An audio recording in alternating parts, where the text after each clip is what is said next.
최상병 사건 관련해서 수사 외압이 있었다. 그 논란에 대해서 지금 공수처가 수사를 하고 있고 특검에 가야 된다 말아야 된다. 정치권에서는 이런 논의가 나오고 있습니다. 관련해서 계속해서 JTBC가 많은 단독 보도를 이어가고 있는데 그 취재팀 일원인 JTBC 정치팀의 김민관 기자 직접 모시고 좀 자세히 그리고 알기 쉽게 좀 설명을 좀 들어보도록 하겠습니다. 안녕하세요. 안녕하십니까. 네, 아침 일찍 나와주셔서 감사합니다. 먼저 바로 좀 단도직입적으로 물어보겠습니다. 이 사건이 지난주에 저희가 한번 총 정리를 해서 그나마 저도 좀 공부를 하긴 했는데 그래도 이게 뉴스 꾸준히 안 보면 좀 따라가기가 어렵잖아요. 2023년 8월 2일이 정말 핵심 중요한 날짜라고 알고 있습니다. 해병대 수사단이 최상병의 그 억울한 죽음에 대해서 자체적으로 조사를 하고 법에 따라서 이제 경찰의 사건 그 조사 내용을 넘긴 날입니다. 근데 이거 넘기지 말라라고 일단은 지시가 내려왔는데도 넘겼다. 이게 좀 문제의 핵심 중에 하나고요. 그 작년 8월 2일에 뭐 전화 통화가 많았고 뭐 이런 게 속속 드러나고 있는데 그 전화 통화가 용산에서도 오고 뭐 해병대 사령관도 하고 이 엉킨 것들 좀 풀어주시고 이날이 왜 중요한지도 좀 설명 좀 해주시죠. 알겠습니다. 이게 네. 지금 부르고 있는 사건의 명칭이 최상병 사망 사건 수사 외압 의혹이지 않습니까? 네. 기본적으로 이 시작점을 이제 되돌아가 보면 이 모든 사건이 시작된 그 원인, 그 이유는 어떻게 보면 간단합니다. 7월 19일에 해병대 1사단 포병여단 소속 최상병이 무리하게 구명조끼도 없이 수색 작업에 투입이 됐죠. 네. 그래서 실종이 됐고 결국 사망하는 안타까운 사건이 벌어졌습니다. 예. 그래서 이 최상병이 왜 무리하게 수색 작전에 투입됐는지 이걸 밝혀내자 하면서 이 모든 수사가 시작됐습니다. 이것이 바로 시작점입니다. 네. 그래서 저희가 이제 지켜볼 것이 이게 시작하게 된 이유는 이게 설명드렸다시피 왜 죽었나, 그러니까 왜 이렇게 무리한 수색 작업에 투입될 수밖에 없었나를 예. 밝혀내기 위해서 해병대 수사단이 투입이 됩니다. 네. 그래서 이때가 이제 사망 시점이 7월 19일, 작년. 예, 지난해 7월 19일이죠. 예. 비가 많이 왔을 때입니다. 맞습니다. 기억합니다. 네. 그래서 박정훈 전 대령, 이제 박정훈 대령 그리고 박정훈 전 해병대 수사단장이죠. 네. 박정훈 전 해병대 수사단장이 정권을 쥐고 수사를 시작합니다. 예. 해병대에 대한 수사를 시작해서 수사 보고서를 만듭니다. 수사 보고서를 만드는데 그 보고서 안에는 계속해서 언급해드렸다시피 8명의 과실치사 혐의가 기록이 됩니다. 네. 그리고 지금 계속 논란이 된 인물 임성근 1사단장, 임성근 전 1사단장을 빼라는 의혹이 있었다, 빼라는 외압이 있었다 하면서 이 외압 의혹이 불거졌지 않습니까? 네. 누가 빼라고 했는지는 이제 밝혀내야 될 대목입니다. 맞습니다. 그 부분을 밝혀내야 되는데 네. 그래서 그렇다면 국방부에서는 임성근 1사단장을 혐의를 빼는 것 자체가 네. 임성근 사단장이 과실치사 혐의를 입증하는데 인과관계가 불분명하다. 그러니까 어느 정도 과실은 있을 수 있는데 이거를 과실치사 혐의로 이어가기에는 그 근거가 없다. 그래서 국방부 그 조사본부죠. 조사본부의 재조사를 통해서 빼버렸는데 네. 그렇다면 이제 당연히 살펴봐야 될 게 그럼 정말로 과실이 없었나? 네. 박정훈 대령, 박정훈 전 수사단장은 그럼 무리하게 수사를 한 것인가 해서 그 시작점에 대한 판단을 저희도 안 되기 때문에 네. 물론 최종 판단은 법원이 하겠지만 이 과실치사 혐의를 국방부 조사본부가 재조사를 통해서 뺀 게 타당하다면 네. 그렇다면 이게 어느 정도 국방부의 행동은 일리가 있다고도 볼 수가 있지 않습니까? 네. 그래서 그럼 이 재조사를 통해서 빠진 게 타당한지 아닌지를 우리가 좀 직접 확인해 보자 해서 사건을 거슬러 올라갔습니다. 네. 그래서 당시 박정훈 대령은 그럼 왜 임성근 사단장을 과실치사 혐의로 수사를 통해서 결론을 내렸나? 네. 그래서 그때를 보면 여러 가지 정황이 있는데 네. 그중 저희가 이제 핵심적이라고 봤던 것이 이 7월 17일에 지금 합참과 국방부 공식적으로 밝힌 게 네. 사망 19일이고 네. 17일 오전 10시에 네. 해병대 1사단장, 그러니까 임성근 해병대 당시 1사단장은 작전 통제권이 없었다. 예. 그러니까 이게 무슨 말이냐면 7월 17일 오전 10시에 공식적으로 이 수색 작전의 작전 통제권은 육군 이작전 사령부로 넘어갔습니다. 실제입니다. 이거는 예. 실제로 육군 이작전 사령부로 넘어갔고 이거는 이제 뭐 이미 입증된 사실이고 네. 그래서 임성근 사단장이 이제 본인의 주장은 나는 작전 통제권이 없었다. 그리고 실제로 지시를 하지도 않았다. 그렇기 때문에 나에게 과실치사 혐의는가 적용되는 거는 이거 불합리하다라고 이제 주장을 하고 네. 물론 국방부는 구체적으로 이거에 대해서 설명은 하지 않습니다. 다만 언급을 하지 않고 수사 중이라서 언급은 피하지만 국방부 재조사 결과를 통해서 나왔죠. 국방부의 공식 의견. 바로 인과관계가 없다. 즉 임성근 사단장의 주장을 그대로 이어받는 게 이제 국방부 입장인데 그렇다면 살펴볼게. 그 임성근 사단장은 정말로 명령을 하지 않았느냐? 명령을 하지 않았으면 과실치사 혐의가 입증돼 적용을 하지 않는 게 맞습니다. 네. 그런데 이제 저희가 이제 보도를 통해 이제 전달해 드린 게 바로 지금 이제 저희가 보여드릴 건데 화면 준비되는데요. 피디님 좀 띄워주시죠. 그러니까 지금 맨 처음 이런 모든 것을 뭔가 누가 외압을 하고 뭐 이런 걸 떠나서 임성근이라는 사람을 빼라라고 이제 누가 지시했는지 모르지만 빼라고 한 그 지시가 일단은 옳은 지시였냐를 보려면 임성근이 책임이 있냐 없냐를 봐야 되는데 맞습니다. 그러면 책임이 있는지 없는지를 먼저 JTBC 취재팀은 그것도 이게 따져봤더니 저희가 단독 보도한 게 지금 화면에 나오는 요겁니다. 자필로 서명한 문건이 나왔어요. 이거 김민관 기자가 보도한 거죠? 맞습니다. 네네.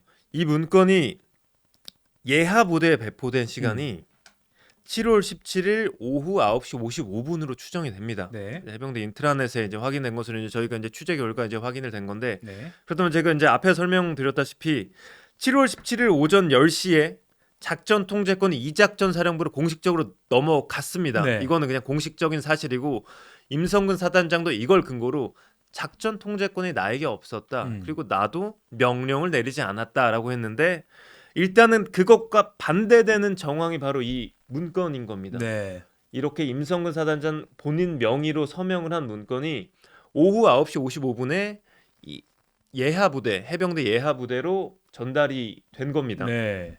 여기에 플러스 또 정황이 뭐냐면 바로 이 다음 날 이것도 이제 언론 보도를 통해서 저희가 녹취를 공개를 해드렸는데 예. 임성근 사단장이 계속해서 주장을 하고 있는 게 무리한 수색 작업이 진행되게 된 원인은 현장 지휘관 이제 포대장인데 현장 지휘관 중령 계급의 현장 지휘관이 상부의 명령도 없었고 그리고 여단장은 이런 것 무리한 수색을 하지 말라고 말을 했는데도 그걸 어기고 수색 지시를 하다가 사망 사고가 발생한 것이다라고 네. 주장을 해왔는데 그것도 반박하는 녹취를 저희가 이제 공개를 했습니다. 네. 이제 보도를 통해서 했는데 이 녹취를 이제 기사를 보시면 이제 보다 자세히 이제 들으실 수 있는데 네. 임성근 사단장이 이제 언급했던 여단장의 지시를 어겼다던 현장 지휘관과 이제 여단장의 녹취를 공개를 해드렸는데 네. 현장 지휘관이 오전 18일 그러니까 18일 그 실종 바로 전날이죠. 전날이죠. 폭우가 너무 많이 와서 수색이 어렵습니다라고 여단장한테 건의를 합니다. 예. 그러니까 여단장이 하는 말이 여단장의 답변의 취지가 사단장의 의사 때문에 어렵다. 그래서 녹취를 쭉 들어보면 이게 구체적으로 말을 안 하면서도 사단장님이 이제 알잖아 이렇게 이제 말을 하면서 수색 첫날부터 이렇게 김 빠지는 모습을 보이면 안 된다 하면서 이제 끊었습니다. 이거에 대해서 이제 사단장이 저희가 이제 공식 입장을 물으니까 그거는 명령이 아니라 그러니까 의견 제시였다. 네. 의견 제시였다라는 입장을 밝혔는데 사단장의 의견 제시를 부하 직원들은 어떻게 받아들일지는 뭐 지금 시청자 여러분들도 개인적인 그쵸. 판단을 하실 수 있을 것 같습니다. 네. 이건 이제 정말로 군 경험이 있으신 분들은 개인적인 판단을 해보시면 네. 이게 투스타 사단장의 의견 제시를 이 현장 지휘관은 어떻게 받아들여질지 게다가 이건 지난해 9월 저희 또 김민관 기자 등이 보도한 내용인데요. 지금 그 당시에 이제 포병 대대장들의 대화방 내용도 있습니다. 여기도 보면 이것도 이제 김민경 기자 취재한 내용인데요. 이런 내용 이것도 봐도 사단장님 지시다. 그러니까 계속 임성근 사단장이 뭐 육군 이작사로 그때 통제까지 넘어가는 그런 걸 차치하고서라도 계속 수색 작업의 어떤 푸시를 좀 의견 제시한 그 사람의 표현을 그대로 쓰더라도 아무튼 계속 관리를 해온 정황들이 나오는 거잖아요. 맞습니다. 그렇죠? 이거 말씀하신 것처럼 네. 그런 정황들이 있는 겁니다. 물론 실제로 이 대화방에서 예. 포병대 대대장들의 이제 실종 전날 대화방이죠. 예. 이것이 뭐 정말로 임성근 사단장의 지시가 없었는데 본인들끼리 그냥 뭐 자체적으로 얘기했을 수 있습니다. 예. 그래서 임성근 사단장의 주장처럼 오해일 수 있는데 그거는 결국 그래서 법원의 판단을 받아야 하는 문제입니다. 네. 그래서 이러한 근거들을 가지고 박정훈 대령이 과실치사의 혐의가 있습니다. 네. 과실치사가 아니라 혐의가 있으니 이거를 법원의 판단을 받고 싶습니다. 네. 물론 이제 경찰에 넘겨서 경찰이 일단 판단을 하고 다시 검찰로 넘어가고 최종적으로는 법원의 판단을 받고 싶습니다 해서 네. 과실치사 혐의를 수사 보고서에 넣었고 근데 이 과실치사 혐의가 빠졌고 그래서 박정훈 대령은 본인이 수사를 했으니까 이런 정황들을 다 봤으니까 내가 이렇게 수사를 해서 이런 정황을 봐서 과실치사 혐의에 그런 정황들이 많습니다. 그래서 나는 이 혐의자를 빼라는 명령을 받아들일 수 없습니다. 하면서 수사 보고서를 경찰에 넘겼고요. 그렇죠. 그러니까 지금 김민환 기자가 열심히 왜 요 배경을 설명해 주느냐. 저도 공부를 열심히 했기 때문에 제가 좀 말을 덧붙이자면 박정훈 대령이 무슨 임성근 사단장을 개인적으로 억한 심정이 있어서 막 위에 지시를 거부하고 이 사람 경찰에 넘길 거야 이런 게 아니라 지금 속속 추 JTBC 보도 등으로 드러난 그러니까 누가 봐도 이거는 뭐 임성근이 유죄다 이게 아니라 경찰과 검찰의 그러니까 법에 따라서 민간 수사 당국의 수사를 받아볼 필요가 충분히 있다라고 박정훈 당시 해병대 수사단장 입장에서는 이건 당연히 임성근이란 사람을 일단 혐의 대상에 올려서 더 조사를 받아봐야 돼. 그리고 법원의 판단까지 받아봐야 돼라고 판단을 했기 때문에 왜 아까 보여드린 카톡이나 뭐 그런 내용들이 있기 때문에 그런데 이거를 하지마 갑자기 어느 날 임성근 빼 이런 말이 나오니까 그러니까 박정훈 대령 입장에서는 이른바 항명이라고 누군가는 말하는 그러니까 지시를 거스르고라도 경찰에 자료를 넘겼던 것이죠. 여기까지가 일단은 맞습니다. 8월 2일까지 왜 8월 2일 날 누군가는 항명이라고 보는 그런 장면이 연출됐느냐. 맞습니다. 박정훈 대령이 무슨 개인적인 사감이 있어서가 아니라 조사를 해보니까 이런 게 이렇게 드러나니까 뭐 대화도 있고 카톡도 있고 하니까 조사를 받아볼 필요가 있구나. 이 사람은 뺄 수는 없겠구나라고 판단한 겁니다. 여기까지 여러분 정리되셨죠? 자, 1단계 정리가 됐습니다. 아주 잘 된 것 같아요. 여러분들 댓글로 지금 한 1000분 넘게 계신데 네, 뭐 물증도 확실하게 있구만이라고 발언하신 분도 계시고요.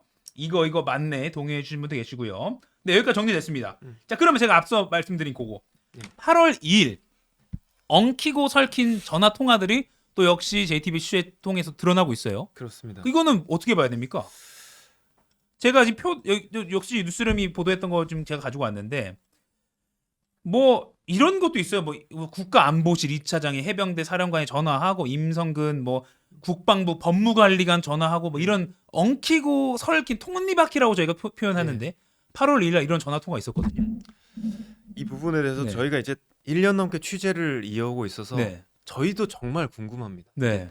아직은 구체적인 실체가 원인이 밝혀지지 않기 때문에 물론 왜 그랬는지 논리적으로 의심은 갑니다만 예. 정말로 아직 왜 정말로 어떤 대화가 오갔는지 이 부분이 지금 수사로 이루어지고 있는 부분인데 네. 그 전에 이제 한 가지만 언급해드리면 이제 박정훈 대령이 사건을 넘긴 이유가 7월 30일에 이종섭 당시 국방부 장관의 서명을 받았기 때문입니다. 그렇죠. 그러니까 이 내용이 다 담긴 거를 내서 서명을 받았습니다. 네네. 그럼 이제 박정훈 대령 입장에서는 국방부 장관의 서명을 받았잖아요. 그러면 이거는 이제 넘겨도 좋다는 최종 승인이 떨어진 거거든요. 이렇게 상황에서 이제 8월 2일로 쭉 연결을 해야 나가야 되는데 네. 30일에 서명을 받았습니다. 네. 그런데 31일에 이런 서명을 바탕으로 이 국회 보고를 하고 그리고 국방부 기자단한테 언론 브리핑을 하기로 했어요. 언론에 당시에. 알려야죠, 사실 그렇죠. 이거는. 네. 그래서 이제 대국민 이런 보고를 하기 위해서 네. 7월 30일 국방부에 저도 있었습니다. 이제 언론 브리핑 기다리고 있었죠. 네. 근데 갑작스럽게 취소가 됩니다.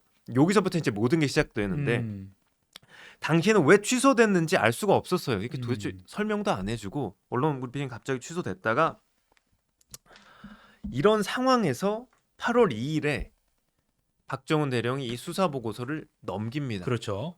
8월 2일에 넘기고 8월 2일 오전 그러니까 12시 45분에 보직 해임이 됩니다. 그렇죠. 왜 넘기냐? 예. 이거 항명이다 하니까 이제 예. 보직 해임되고 바로 수사가 들어간 예. 거죠 이제. 그때 처음으로 항명이란 단어가 튀어나왔고 저도 그때 이제 취재를 조금 이상하기 때문에 하다가 항명이라는 혐의로 보직해임이 됐다. 해서 여러 가지 이야기가 돌면서 들끓었거든요. 네. 그렇게 해서 저희가 이제 보도를 박정훈 대령 항명 혐의로 보직 해임 네. 이 보도를 하면서 이제 공식적으로 불거지기 시작한 그 시점. 자, 그래서 8월 2일에 그 복잡하게 엉킨 이제 통화 연결 고리를 물론 공수처도 다 파악을 지금 열심히 하고 있겠고 우리 JTB 취재진도 하나하나 들여다보고 있습니다. 근데 그 가운데 집중할 만한 것이 지금 제가 화면으로 준비했는데요. 유재은 국방부 법무관리관과 이시원 대통령실 공직기강 비서관 두 사람의 통화가 또 어떤 게 새 국면이었습니다. 네, 중요하죠 이것도. 맞습니다. 용산이 들어오니까 이제 예. 예. 이게 박주민 의원도 말한 것처럼 이 유재은 법무관리관 그리고 이시원 공직기관 비서관의 통화가 이루어진 시점 바로 네. 8월 2일입니다. 대통령실이라는 것이 이제 존재가 개입이 들어오면서 다시 또 의혹이 이제 증폭되고 있는 상황인데 네. 이 8월 2일에 이 둘의 통화뿐만이 아니라 여러 명의 등장인물이 나타납니다. 네. 시간 순서대로 이제 짚어가다 보니까 이게 말 그대로 정말로 이제 톱니바퀴처럼 맞물리는 그런 상황이 벌어져서 예. 이게 도대체 뭘까라는 의구심을 계속 자아내고 있는데 우선은 당시 임종득 국가안보실 2차장이 김계환 해병대 사령관에게 전화를 합니다. 네. 8월 2일은 박정훈 대령이 이 임성근 사단장을 포함한 그 8명의 과실치사 혐의가 적힌 수사 보고서를 넘기지 말라고 했는지 넘긴 그 시점입니다. 그 시점 이후부터 임종득 안보실 2차장이 김계환 사령관에게 전화를 하고 이 전화를 받은 김계환 사령관이 임성근 당시 사단장에게 전화를 하고 그로부터 3분 뒤 김계환 사령관이 다시 유재은 법무관리관에게 전화를 했습니다. 3분 뒤에 불과. 예. 굉장히 뭔가 분주하네요. 맞습니다. 예. 그러니까 이런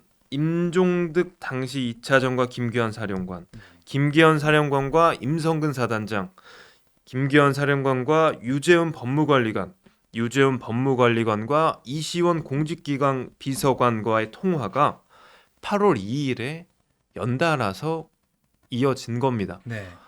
이게 이 서로 간의 통화에서 어떤 내용이 오갔는지를 이제 수사를 통해서 밝히고 있는 부분이고요. 그러니까 우리가 뭐 수사 흔히 이제 핸드폰 그 통화 내역을 보면 이제 번호는 시간과 번호는 아는데 내용은 뭐 기록된 게 맞습니다. 없으니까 그건 이제 내용. 진술을 들을 수밖에 없는 거네요. 예. 아, 제가 또 많은 시청자분들 궁금한 게 이시원 대통령실 공직기강 비서관은 알겠어요. 뭐 검사 출신이고 뭐 대통령이랑 친하고 뭐 공직기강 약간 민정의 역할도 하는 뭐 그런 비서관이다. 근데 국방부 유재은 법무관리관? 그러니까 법무관리관이라는 직책이 있는 줄 사실 생소했거든요. 근데 이 유재현이라는 사람도 이 사건의 키맨이기 때문에 그리고 지금 두 차례나 공수처에 소환됐죠. 법무관리관이 일단 뭔지도 좀 설명 좀 해주세요. 네, 이제 법무관리관이라고 하면 네. 그러니까 국방부를 저희가 설명을 할 때 네. 작은 국가다. 그러니까 국가의 축소판이다. 이 안에 경찰도 있고 검찰도 있고 법원도 있고 그 외에 여러 가지 행정 조직이 있습니다. 네. 그래서 쉽게 설명드리면 법무관리관은 이 법무장관 같은 그런 이제 역할을 가지고 있습니다. 이제 국방부 내 맞습니다. 법무장관 예, 같은. 국방부 안에 법무장관. 예, 그렇게 이해하시면 물론 세부적으로는 다른데 이제 네. 법무관리관이라는 자리 아래 군 검찰이 있고 군사 법원이 있고 각종 뭐 인권 그러니까 정책을 짜는 그런 기구도 있고 이것들을 이제 보고받는 사람이 이제 법무관리관, 국방부 법무관리관입니다. 네. 뭐 저희는 통상적으로 이제 국장급이라고 이제 부르고요. 네. 그렇기 때문에 이 나라로 치면 법무장관에 있는 사람이 여기 이 안에 등장해 있다라고 생각을 하시면 이해가 조금 편하실 겁니다. 네. 그러면 이제 박정훈 대령의 입장에서도 박정훈 대령은 해병대 안에 수사단장이고 네. 그런데 이 유재은 법무관리관은 국방부 나라로 치면 법무장관인 이 법무를 총괄하는 사람이고 이렇게 전화를 했을 때 그래서 이제 박정훈 대령이 이런 통화도 이제 부적절하다고 본인은 느낀다라고 이제 주장하는 게 다 이런 맥락입니다. 그런 자리입니다. 법무관리관이. 예, 그래서 그 부분을 이제 짚어 보겠습니다. 많은 분들이 어제 JTBC 뉴스룸 보도를 보고 깜짝 놀란 부분이 바로 요겁니다. 그래픽을 저희가 준비했는데요. 유재현 국방부 법무관리관과 박정훈 해병대 수사단장, 당시직함으로 그냥 부르겠습니다. 편의상. 지난해 8월 1일, 그러니까 아까 그 중요하고 말했던 8월 2일 사건을 박 대령이 경찰에 넘기고 이게 뭐한 짓이야 하면서 다시 또 회수하고 그 8월 2일 그 전날에 유재현 법무관리관과 박정훈 해병대 수사단장이 통화한 내용을 진술을 통해서 저희가 재구성을 했어요. 이것도 최초 단독 보도였습니다. 맞습니다. 지금 그래프로 보고 계신데 이 내용도 좀 설명해 주시죠. 어떤 의미가 있습니까? 저는 개인적으로는 혹시 수사에 개입한다고 느끼시냐 요 맥락이 본인도 이게 좀 그렇게 느껴질 수 있다라고 생각을 했으니까 물어본 거 아니겠습니까? 그렇게 볼 여지가 있기 때문에 저희도 이제 보도를 한 건데 네. 이게 유재은 법무관리관의 진술과 박정훈 대령의 진술은 조금은 다릅니다. 예. 각자의 입장을 설명을 했겠죠. 네. 그리고 이 둘의 대화에 대한 녹취는 아직 공개가 되지 않았습니다. 실제로 녹취가 없다고 이렇게 주장을 하는데 둘 다 실제로 있는지 없는지는 아직 공식적으로 확인은 되지 않아서 누구의 말이 맞는지는 확신을 할 수 없는데 네. 공통적으로 공통 분모가 있습니다. 예. 그게 바로 언급한 것처럼 유재은 법무관리관이 군검찰에서 한 진술입니다. 예. 8월 29일에 군검찰에서 한 진술을 저희가 확보해서 보도를 해드리는 건데 네. 유재은 법무관리관이 이제 박정훈 대령에게 혐의 특정 없이 이제 넘겨라 이렇게 통화를 하고 그러면서 이런 자신의 발언이 수사 개입이라고 느끼느냐라고 묻습니다. 본인의 진술입니다. 그래서 네. 박정훈 대령이 그렇다라고 하니까 그런 게 아니다. 평소에 이 법에 대한 나의 생각이다.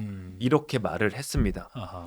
여기에서 이제 박정훈 대령의 진술을 또 이제 설명을 드리면 네. 박정훈 대령은 유재현 법무관리 직접적으로 혐의자를 빼라라고 말을 했고 본인은 이건 외압이다. 그럴 수 없다. 이렇게 말을 했다고 합니다. 뉘앙스는 조금은 다릅니다. 네. 유재은 법무관리관의 진술의 뉘앙스는 의견 제시라는 뉘앙스고 네. 박정훈 대령은 구체적으로 명시를 했다라는 건데 뉘앙스는 다르지만 결과적으로는 유재현 법무관리관도 본인 스스로 수사 개입이냐고 느끼느냐라고 묻지 않았습니다. 네. 이 왜 물었을까? 그러니까요. 예. 그래 지금 김민가 기자가 설명한 그 내용, 그러니까 지금 통화 내용 파일이 있는 점지는 확인되지 않았지만 두 사람이 사건 이첫 전날인 8월 1일에 통화한 것은 공수처도 확인을 했고 그래서 내용이 뭐냐라는 걸 두 사람을 불러서 조사를 군검찰에서 먼저 조사를 했으면 공수처가 아니라 군검찰에서 진술한 내용으로 이게 재구성한 내용인데요. 지금 화면에 보고 계신 것은 유재은 국방부 법무관리관이 그날의 통화에서 이렇게 말했던 것 같아요 라고 진술한 내용을 토대로 말한 겁니다. 그러니까 유재은 법무관리관 쪽에서 어떻게 보면 유리할 수 있는 유재은 관리관의 시각으로 그날의 통화를 재구성한 건데도 중간에 보시면 혹시 수사에 개입한다고 느끼시냐라고 물었다는 겁니다. 그리고 그렇다라고 답을 했고 아니 이거 그냥 군사법원법 그러니까 조사를 하고 나면 민간 검찰과 법원에 넘겨야 된다는 그 군사법원법에 대해서 그냥 생각 말하는 거예요 라고 했다는 겁니다. 반대로 박정훈 수사단장은 구체적으로 이 당시 통화에서 유재현 법무관리관이 어떤 혐의자를 빼라 등등으로 얘기를 했고 그래서 이거는 외압으로 느껴진다라고까지 말했다는 게 박대령 측의 주장이고요. 약간은 다르지만 유 법무관리관의 주장을 토대로 한 사건 통화 내역을 봐도 혹시 수사에 개입한다고 느끼세요? 라고 물어본 게 있다는 것. 이거는 적지 않은 의미가 있는 것으로 보입니다. 지금 시청자 여러분들도 유재은이란 사람을 빨리 더 조사를 해야 된다라는 또 유재은은 법 전문가니까 조심해야 된다라고 말씀하신 분도 있고요. 그리고 혼자 끌어안는 데는 뒷배가 있을 거다. 유재은 법무관리관이 혹시 자기 선에서 끝내려고 하는 것 아닌가라는 우려를 하고 계신 분들도 있네요. 수사에 개입한다고 느끼냐 이 발언 어떻게 보면 새 국면으로 또 나아갈 수 있는 의미 있는 보도를 어제 뉴스룸을 통해서 여러분들 보셨습니다. 참 복잡하게 엉켜 있습니다. 그리고 또 이시원 공직기강 비서관과의 그 8월 2일 통화에 대해서는 지금 화면 보여주세요. 아까 제가 박주민 의원과 인터뷰에서도 소개해드렸지만 최상병 관련해서 얘기하는 게 아니라 군사법 정책이나 제도 관련해서 했다. 이제 제가요, 이건 제 개인 사견입니다만 보세요. 지금 요 발언 군 사법 정책이나 제도 관련해서 말한 거예요라고 했죠. 이시연과의 통화 예랬다는 거고요. 박정훈 대령과의 통화도 군사 법원법에 대해 갖고 있던 생각 말하는 거예요. 그러니까 뭔가 내가 전화한 건 최상병 관련이 아니라 법 관련한 그냥 뭐 의견 교환이요로 하자라고 생각한 거 아닐까? 그렇게 의심해 볼 수도 있다라는 그냥 아주 작은 개인적인 생각도 듭니다. 네, 이건 뭐 제 개인 사견입니다.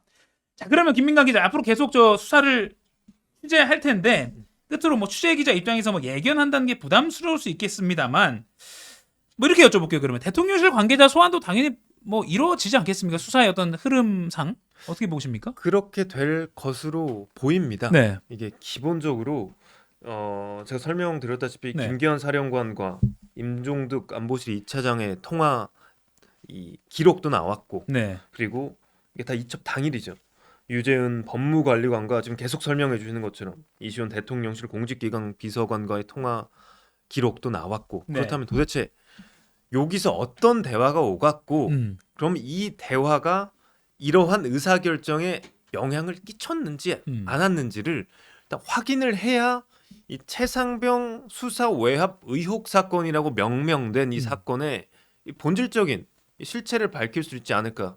그러니까 논리적으로 그렇게 되기 때문에 수사는 계속해서 이어질 것으로 보이고. 예. 그리고 중요한 것은 그리고 외압 사건도 중요하지만 이 젊은 청춘의 억울한 죽음을 둘러싸고 어른들이 뭐한 짓이냐. 왜 대민지원 물론 군인의 역할이기도 합니다만 실종자 수색을 아무런 안전장비 없이 하다가 그 꽃다운 나이에 숨졌느냐. 그리고 이걸 두고 왜 누군가를 빼려고 하고 이런 움직임이 있었느냐. 그걸 밝히는 거. 그래야 우리 고인이 된 그 젊은 영혼의 어떤 억울한 죽음을 풀 수 있는 시작이 되지 않을까 그런 생각 듭니다.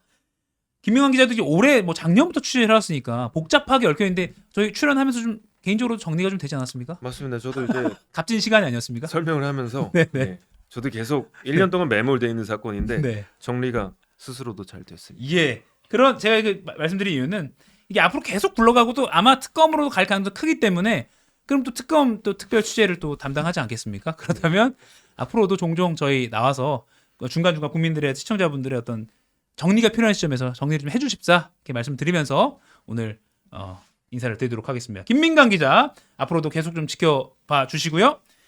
김민강 기자와 오랫동안 함께했습니다. 고맙습니다.